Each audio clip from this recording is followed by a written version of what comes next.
Erick Thohir dikenal sebagai pebisnis, pemilik dari sejumlah klub yaitu Inter Milan, DC United, Satria Muda, dan lain-lain.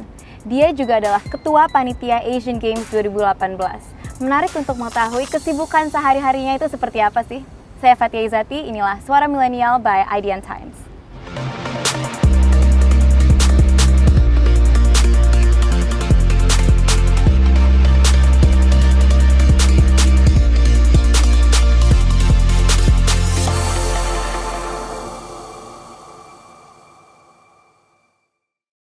Sebagai pebisnis, Erick Thohir must be a very busy guy, mulai dari meeting, kunjungan tugas, dan pastinya masih banyak lagi.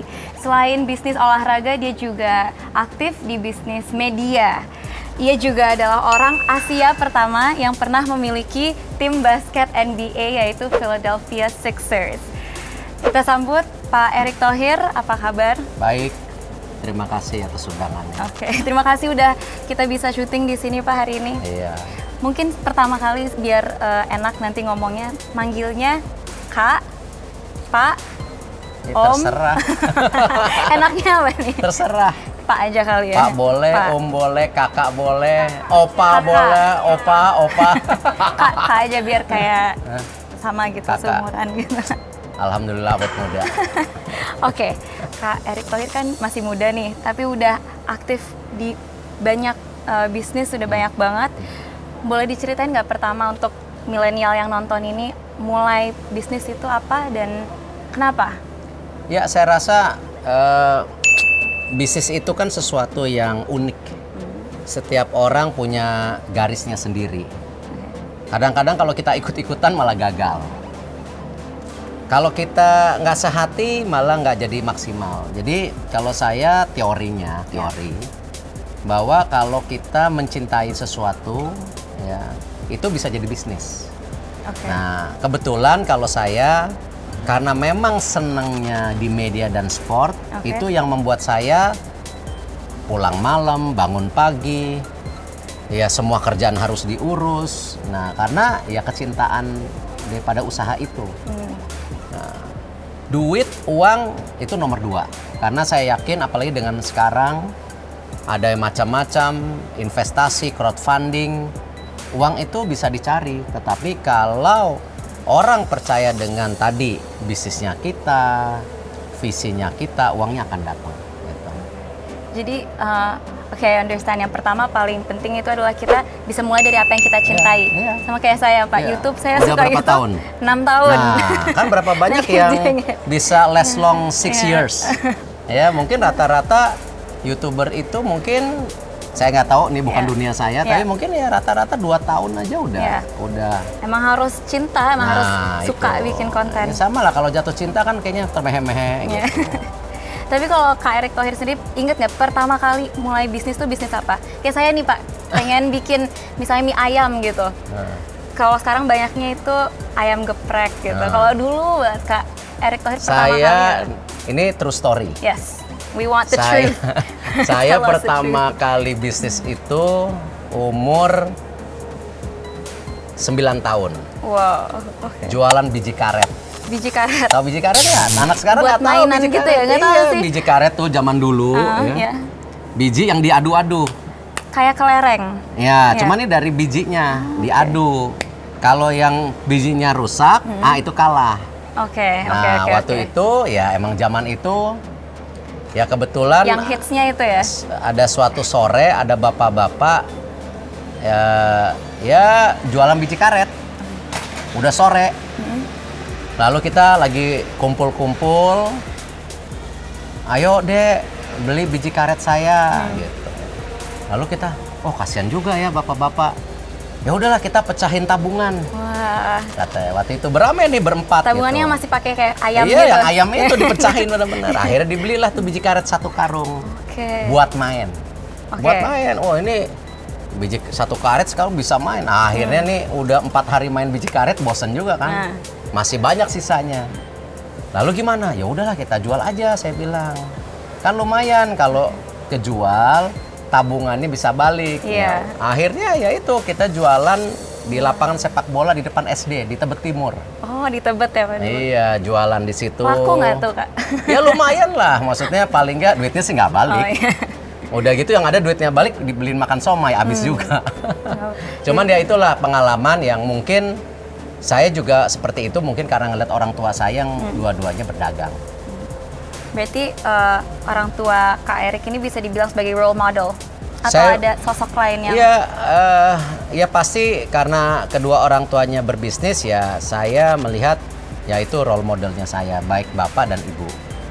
Tetapi kalau di dunia usaha memang kan banyak sekali tokoh-tokoh media atau tokoh-tokoh olahraga yang juga menjadi panutan saya.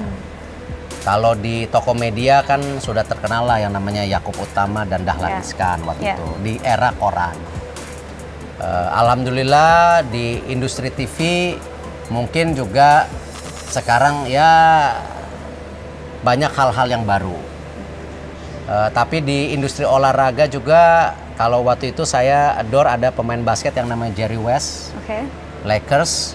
Dari seorang pemain basket dia bisa jadi manajer, bisa jadi juga profesional. Nah kalau kita lihat track recordnya Golden State Warriors yang sekarang lagi juara tuh gara-gara polesan dia juga. Oh, Nah ini hal-hal seperti ini yang ya saya punya lah, yang saya follow gitu. Karena penting sekali ya, kadang-kadang kita itu mesti banyak belajar. Yep. Kita dalam posisi apapun kita nggak boleh cukup.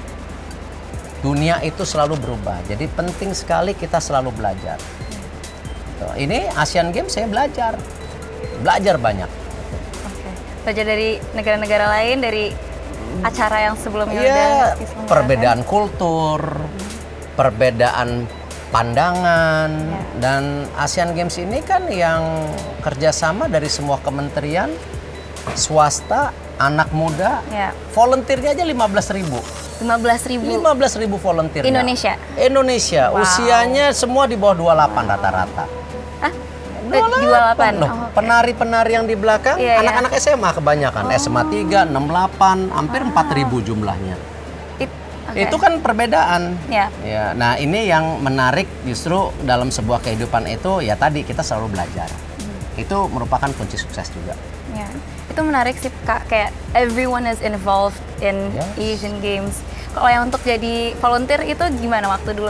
Proses pemilihannya itu kayak gimana? So basically kan volunteers itu we open ininya apa pendaftarannya. Yeah. They have to register. Oke.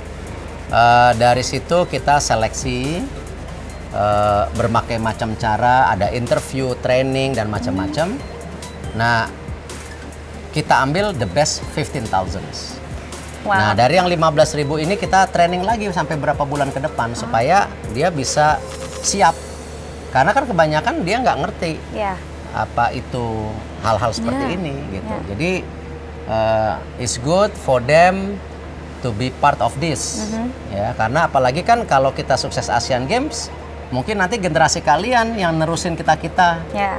Apa kalau ada Olimpiade 2032 kan kalian-kalian. Masa kita-kita lagi? Kita Iya, iya, iya. 14 tahun lagi udah absolut. Oke, that's super interesting. Coba kalau dulu ini ya, saya ikutan volunteer gitu. Sayang. Sayang udah telat. Oke, Kak Erik juga bisnis klub olahraga. Udah banyak tuh kan Inter Milan. Waktu itu pernah megang DC United. Itu basket ya DC United. Bola. Oh bola. Kelihatan nggak bukan atletis anaknya. Satria Muda sama Persib. Iya. Boleh diceritain nggak? Ada cerita mungkin yang asik atau yang nggak akan pernah dilupakan selama mengelola Iya. tim. Kalau mengelola industri olahraga atau klub olahraga tuh banyak enak dan tidaknya. Oke. Contohnya begini, kalau fans-fans olahraga itu sangat loyal. Bagusnya ya dipuji-puji, gitu kan? Ya. Tetapi jeleknya dimaki-maki. Iya, Nah. benar. Tentu, nah itulah yang menjadi kadang-kadang bagaimana kita sebagai pemilik klub olahraga itu mesti servis kepada fansnya. Jadi kita itu hanya custodian. Jangan kadang-kadang, oh saya punya klub olahraga, saya ini. Bukan. Ya. Fansnya itu bloodnya, darahnya. Nah ini yang kenapa terjadi dinamika juga tadi. love and hate relation gitu. Nah, tapi itulah yang menarik gitu. Nah, ada yang menarik juga misalnya dulu pertama kali Sixers. Ada waktu itu yang nawarin. Ya, begitu saya ajak ke Indonesia takut. Oh, kenapa tuh? Dia pikir Afrika. Tapi begitu saya ajak ke Indonesia, itu partner saya Jason. Dia sampai, oh Indonesia kayak gini. Nah, hal-hal itu yang memang ya kita juga mesti promokan juga Indonesia. Karena ya inilah kesempatan dengan Asian Games ini kita juga bisa promo bangsa kita. Banget sih. Makanya we try to show our best ya di Asian Games ini. Untuk kalian yang nonton, jangan lupa untuk dukung terus, sukseskan Asian Games 2018. Saya Fatia Izati dan ini Kak Erick Thohir. Kita dan seluruh kru undur diri. Sampai jumpa di Suara Milenial selanjutnya. Asian Games Untuk Indonesia!